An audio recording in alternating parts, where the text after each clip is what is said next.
Welcome back everyone to the Canto Drama Club. Modern Dynasty episode 21 is out, and I'm going to give you guys my top 12 moments from the episode. Last episode we had a ton of smirks from Sammy. Let's see if we have some more in this one. Let's get right into it. Alright, so this episode starts off with Sammy bringing her baby boy back home, and the continuation of Sammy smirks a lot. Or should I say, scary Sammy smirks a lot. Look at it. Look at it. The change right when she turns around. Oh my goodness. What an actress she is. Yoga session.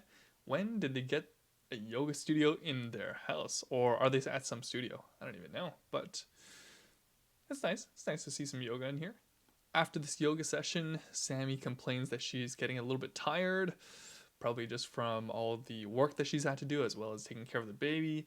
But all of this with Sammy just speaking her mind about her spending a lot of time to take care of the baby, but feeling like she has more to give. Seems like she's trying to dig into Chloe a little bit. Maybe it's just me who feels this. I guess normal people would share their positive emotions and what they're going through. But ever since this episode and these past few episodes have really took a twist with Sammy, I feel like everything she does is very calculated now. So I don't really trust anything she does anymore. So moving on a little bit in this conversation, the baby doesn't have a name yet. So Sammy actually asks Chloe what she was going to name her son if and when they would have the son. And she says that the English name would be Francis, and then the Chinese name was some Chinese name that Lo actually came up with. But after Chloe tells her this idea of hers, Sammy actually goes on, and as she's making the announcement, she chooses the same third character as Chloe's son would have had. And that character is Lon. Alright, so I might be mistaken here, but isn't it usually the second character that's usually the same and not the third? So it's usually your family name and then two characters. Because for me and my brother, we have the same second character but a different third one. But in this case, it seems like Sammy has taken Chloe's third character in the name that she chose. So can someone please clarify if this is actually something that is done, or am I just tripping? Thanks. Moving back over to the business side of things, so Sammy promotes or defers Chloe over to the department that Daigou was actually dealing with. And this, of course, leaves the position that Chloe was in before open, in which Sammy gives the opportunity to Judy. Of course, Judy's not going to be at the helm of that position right away and of that department right away, but this at least gives her a chance to get her feet wet. I wonder what Sammy's plan is with this. I can't be so naive as to think that her moves aren't calculated. She's definitely planning something with this. Wow, much exercise in this episode. Now Sammy goes jogging with Marco. So first we had some yoga, now we have some jogging, and we find out that Sammy actually used to be a distance running champ in university. 3,000 meter distance run champ. This girl never ceases to amaze and surprise. Is this his chance? He even suggests making this run a weekly Sunday occurrence. I see what you're trying to do here, Marco. Ooh, make those moves, son. Even kneeling down, tying her shoelace. Well, so back home, finished up his shower. Marco, the boy is smiling again. It's honestly been forever since we've seen Marco smile like this. But here we go. Back to serious Marco. He still has unfinished business to do, so it can't just be all smiles and games. He still needs to carry out his revenge.